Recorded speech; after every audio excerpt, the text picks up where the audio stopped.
El Museo de las Escuelas de la Ciudad de Buenos Aires propone que los visitantes se sorprendan y maravillen, iluminen significados del presente y del futuro escolar, activen su pasado y le insuflen aires nuevos, desplieguen su imaginación, piensen críticamente acerca de la educación y las infancias y pasen la posta a las nuevas generaciones.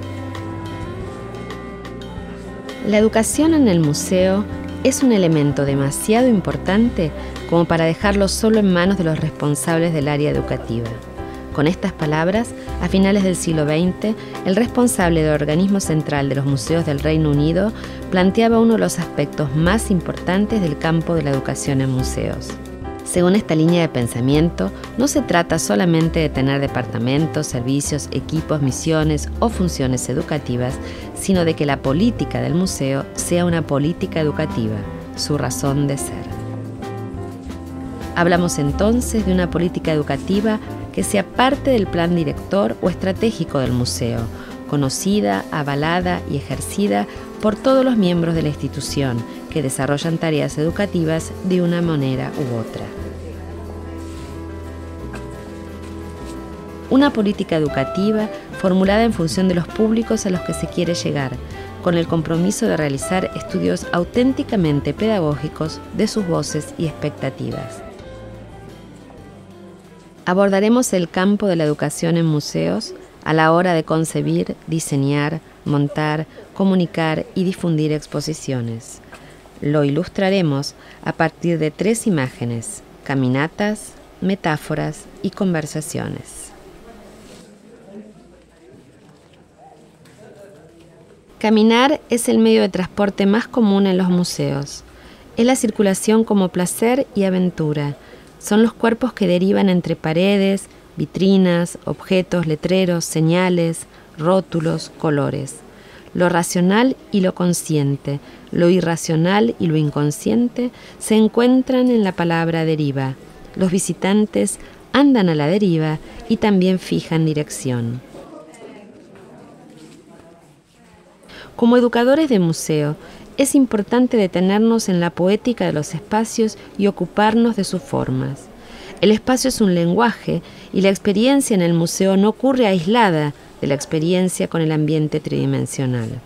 Es el resultado de sutilezas, de aperturas y encerramientos, de colores, de sonidos, de olores, de texturas y lisuras, de luces y penumbras, de espacios interiores como cajones, de recovecos, de espacios cuadrados o redondos, de espacios mínimos e íntimos o de inmensidades comunitarias. En el Museo de las Escuelas, la disposición de los objetos en el espacio refuerza y provoca alguna de las ideas del guión narrativo. Por ejemplo, en el aula del Sistema Mutuo de Enseñanza de comienzos del siglo XIX, se representa un espacio restringido que evoca la producción en serie. Cuerpos dóciles, uniformes e indiferenciados sentados cada 30 centímetros. En cambio, en el aula normal, una disposición planetaria donde el maestro y los contenidos son el centro, el sol, de ese sistema de alumnos que gira a su alrededor. ¿Quién llegó a tener esto? Yo. ¿Vos qué es? ¿Le contás? No me acuerdo mucho, pensé que lo tenía. Ahora que lo vi me acordé como para... Era para calcar. Para calcar. Para calcar. A medida que los cuerpos de los visitantes se desplazan, entran en resonancia con los elementos de la exposición y pasan a ser ellos mismos, con sus experiencias y relatos, patrimonio de la exposición.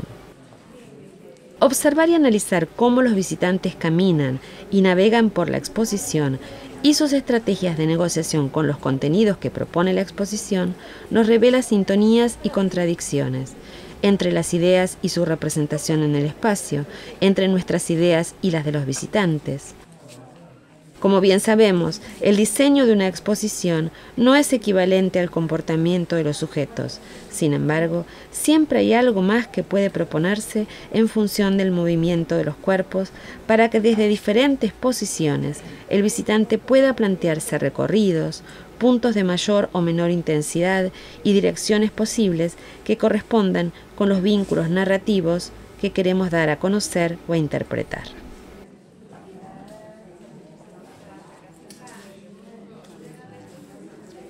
El Museo de las Escuelas plantea experiencias que permiten cruzar diversos lenguajes y dimensiones del conocimiento.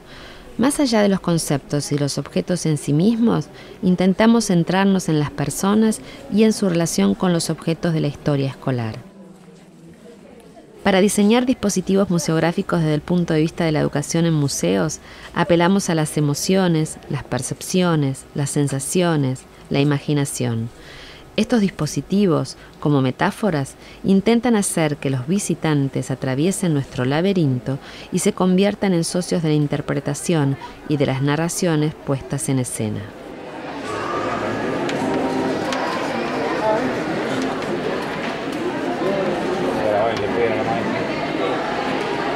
Martín.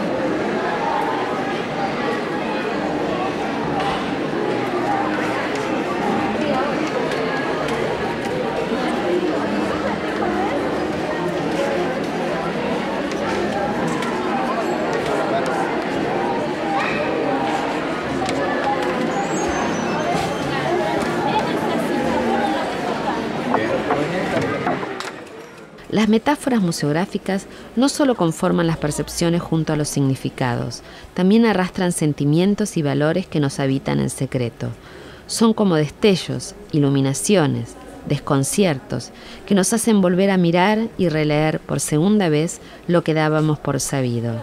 Por ejemplo, los sentidos y las sensaciones que provoca escribir con pluma o sentir el olor del portafolio de cuero o del pupitre de madera. ¿No hay borratintas acá? ¡Borratinta! Esta época en 1959 todavía no existía.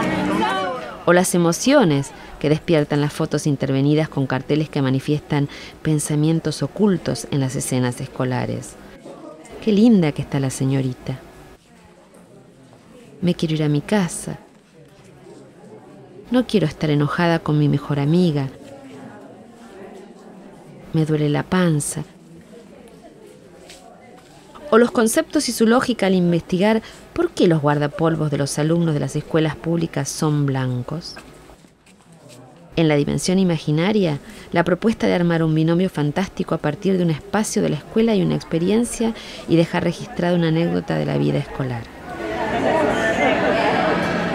A ver. Pusimos una escoba para trabar la puerta y que no entre la profesora. Así, las metáforas juegan a las escondidas, seducen y transforman. Están en la base de la imaginación. Muchas gracias. No, de nada. Año 85. Marina. Son los afectos y efectos que provoca buscar a Alicia, cuando se prepara para ir a la escuela, cuando juega con las figuritas, cuando tiene el secante manchado con tinta, cuando muestra su libreta de ahorros, cuando está en penitencia mirando el rincón del aula, o cuando finalmente lee la carta de su amigo enamorado.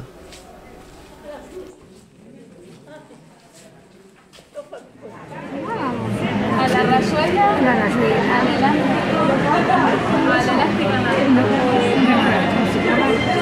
En los museos pedagógicos, la narrativa del museo interjuega constantemente con la narrativa de los visitantes, ya que todos tienen algo para contar y compartir. Los objetos de la escuela y sus representaciones se constituyen en bienes y valores de identidad común. El patrimonio escolar se ofrece así como fuente de conocimiento y se concibe como objeto huella, portador de una cultura escolar que da cuenta de aspectos relevantes de nuestro pasado y presente formativo. Dale, vamos a buscar una pluma para escribir. Como educadores de museo, diseñamos situaciones que iluminan algo ordinario y lo convierten en extraordinario. De esa pluma y ese tintero que dejan de ser propios para convertirse en una clave para comprender un sistema de enseñanza de escritura y al mismo tiempo sigan reteniendo algo específicamente humano. Nadie queda en silencio. Todo provoca comentarios, risas y a veces lágrimas de emoción. Tras las primeras respuestas emocionales, más o menos nostálgicas, más o menos críticas, se restaura la comunicación y los visitantes entablan, desde su horizonte de experiencias y sus expectativas, todo un juego de lecturas, metáforas, interpretaciones y conversaciones. Esta era la máquina de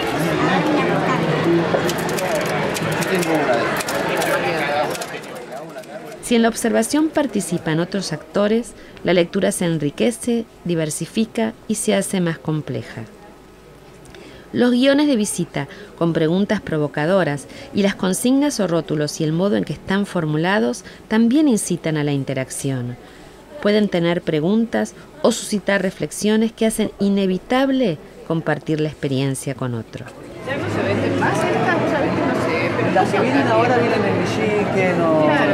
Pero vienen... Yo ahora que así. iba a una librería las compraba. Si quiere una... Por ejemplo, la modificación que le hicimos al rótulo de la fotografía de Baños de Sol. La explicación no alcanzaba a contener las dudas reiteradas con diferentes grupos de edades. Nos preguntaban, ¿están durmiendo la siesta? ¿Están en un picnic? ¿Están de vacaciones? Decidimos que justamente estos comentarios constituían una conversación que enriquecería la comunicación de significados si pasaba a formar parte del texto del epígrafe. Así, decidimos transformarlo en no es la colonia de vacaciones, no es la hora de la siesta, es el baño de sol de las 11:30.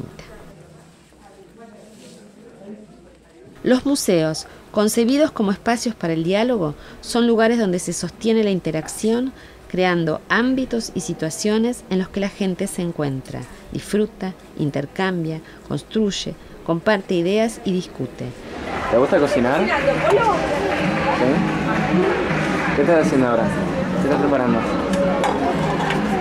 Otra comida. ¿Sí? ¿Qué vamos a comer ahora? Podemos decir entonces que el éxito de un museo debería medirse por lo que se pone en conversación colaborativa y constructiva para que la comunidad participe en la producción y uso del acervo.